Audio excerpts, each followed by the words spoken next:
Hello, xin chào các bạn đã quay trở lại với review 5 phút. Sau khi cùng với Thiên Nhật Tuyết ôn lại chốt truyện cũ tại tinh đấu Đại Xâm Lâm, cả hai rốt cuộc cũng lao vào nhau quyết chiến.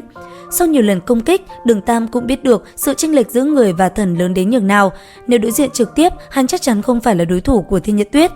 Ngay khi Tam Xoa Kích cùng Thiên Sứ Thanh Kiếm liên tiếp va chạm, Thiên Nhật Tuyết cũng nhận ra sự cố gắng trong suốt những năm vừa rồi của hắn thật sự là không nhỏ.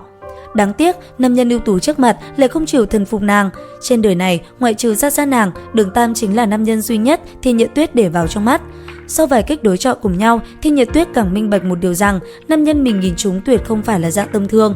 Tam Xoa Kích và Thiên Sứ Thanh Kiếm lần nữa cùng nhau va chạm tạo nên luồng sóng năng lượng cực kỳ kinh khủng, lan tỏa khắp xâm lâm.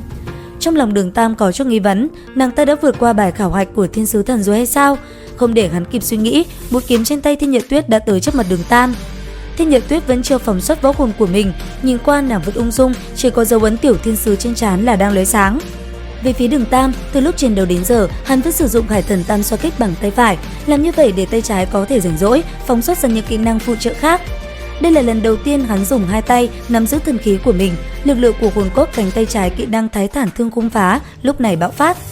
Thiên Nhật Tuyết chỉ cảm thấy lực lượng từ trong Hải Thần Tam Xoa Kích cơ hội trong nháy mắt tăng lên gấp 10 lần, dù là nàng đã trở thành thiên sứ chi thần, dĩ nhiên lúc này cũng áp chế không nổi Hải Thần Tam Xoa Kích, trong tiếng kinh hô bị luồng lực lượng khổng lồ kia chấn động mà bay ngược ra sau.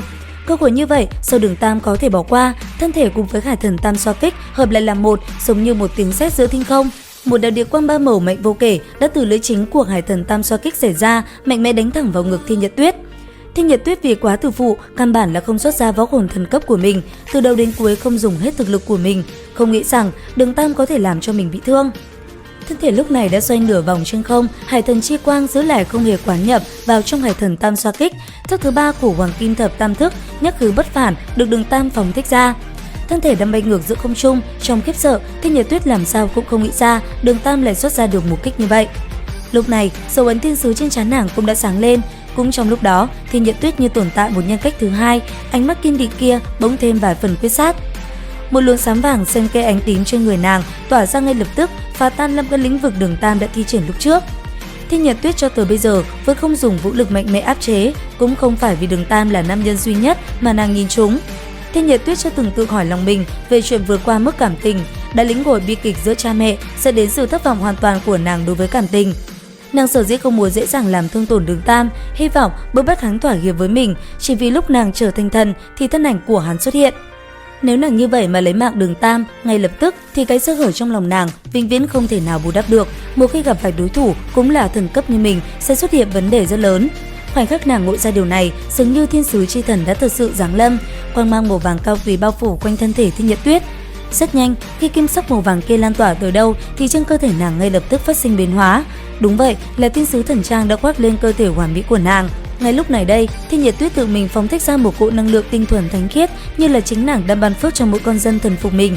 Cũng trong lúc này, tại Vũ Hồn Điện, Đi Bỉ Đông đang tu luyện, bỗng trợn tròn mở to hai mắt, cảm nhận được khí tức thần thánh mà Thiên Nhật Tuyết vừa rồi phóng thích, trong mắt Bỉ Đông tràn ngập kinh hãi, miệng không ngừng lẩm bẩm, không thể nào, sao có thể như vậy? Đi kèm với đó là khuôn mặt toát lên lo sợ và không cam lòng.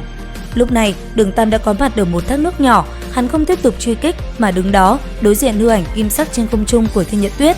Trong ánh mắt thất kinh nhưng thập phần tán dương, Đường Tam khẽ mở miệng, người vẫn muốn thuyết phục ta hay sao? Không thể không thừa nhận, thanh âm của ngươi rất có sức cuốn hút, ngươi là một hồn sư chân chính, nếu không phải lập trường bất đồng, ta thật sự không muốn đối địch với ngươi, đáng tiếc ta không làm như vậy được.